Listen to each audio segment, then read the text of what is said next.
અમદાવાદમાં શારદાબેન હોસ્પિટલમાં મારામારીનો જે આખો મામલો છે, રેસિડેન્ટ ડોક્ટર અને સફાઈ કર્મચારી વચ્ચે માથાકૂટ થઈ હતી અને ત્યારબાદ મારામારીમાં સફાઈ કર્મીએ રેસિડેન્ટ ડોક્ટરને માથામાં બોટલ મારી હતી. રેસિડેન્ટ ડોક્ટર્સને ઈજા છતાં માર મારનાર સફાઈ કર્મી સામે પગલાં નથી લેવાયા.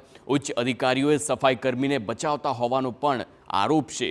બબાલ બાદ સફાઈ કર્મચારીઓના હોસ્પિટલમાં ટોળા ઉમટ્યા હતા અને રેસિડેન્ટ ડોક્ટરોએ હડતાલ પર જવાની ચીમકી આપ્યા બાદ ધાક ધમકીથી મામલો થાળે પડવાનો આરોપ છે. તો 2 દિવસ પહેલા ઘટના બની હોવા છતાં કોઈ પગલાં નથી લેવાયા. પોલીસ, હોસ્પિટલ તેમજ એએમસીના ઉચ્ચ અધિકારીઓએ દબાણ કરી મામલાને દબાવ્યાનો દાવો કરવામાં આવ્યો છે. હોસ્પિટલ સંચાલક દ્વારા પોલીસ ફરિયાદ કેમ ન કરાઈ તે સૌથી મોટો પ્રશ્ન પણ અહીં ઊભો થઈ રહ્યો છે. કેઝ્યુઅલ્ટીમાં એમને વેઇટ કરવા માટે કહ્યું. બીજા પેશન્ટની ટ્રીટમેન્ટ ચાલુ હતી એ દરમિયાન, અને ત્યારે થોડી ઉગ્ર બોલાચાલી થયેલી અને એમાં ડૉક્ટર સુજલ અમી અને ડૉક્ટર રાહુલને સાથે થોડી ઝપાઝપી પણ થયેલી એ વખતે.